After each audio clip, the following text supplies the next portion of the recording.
Setelah menjalani serangkaian pemeriksaan di unit pidana korupsi Polres Nganjuk, AS Oknum Kades Desa Sukorejo, Kecamatan Rejoso, Kabupaten Nganjuk, Jawa Timur, resmi ditahan di Satuan Tahti Polres Nganjuk. Ada 81 saksi dan 3 saksi ahli yang telah dimintai keterangan penyidik dan telah memenuhi unsur sehingga Satreskrim Polres Nganjuk dapat menahan AS. Atas perbuatan AS, negara dirugikan hingga 1,2 miliar rupiah. Polisi saat ini masih melakukan pengembangan. Dimungkinkan akan ada tersangka lain dalam kasus tersebut.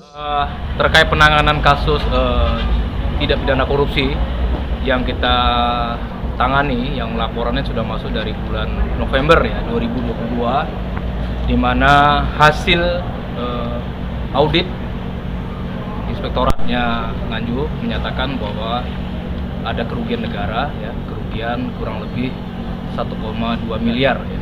Itu dana PAD desa di tahun 2020 sampai 2022.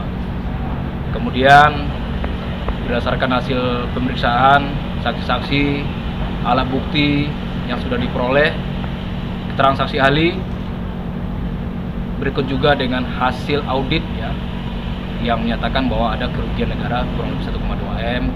Kemudian penyidik kemarin resmi melakukan penahanan terhadap yang bersangkutan, saudara AS.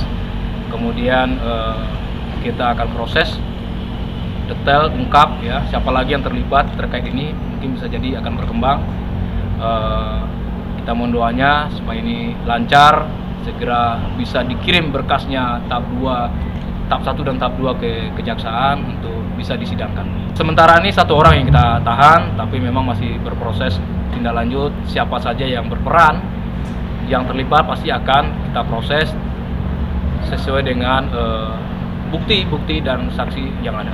Bisa jadi bertambah ya kan. Nama ini penyelidikan akan berkembang. Sesuai dengan hasil keterangan para saksi, nanti berdasarkan bukti-bukti yang kita peroleh, bisa jadi akan berkembang. Terkait undang-undang tipikor ya, kurang lebih ancaman hukumnya minimal 4 tahun, maksimal 20 tahun. Berdasarkan pengakuan dari tersangka, dan uang itu digunakan untuk apa? Dan?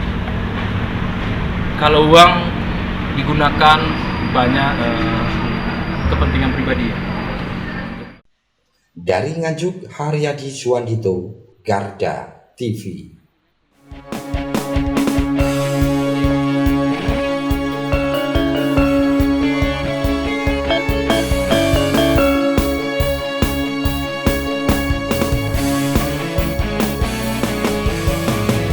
Garda Revolusi Multimedia.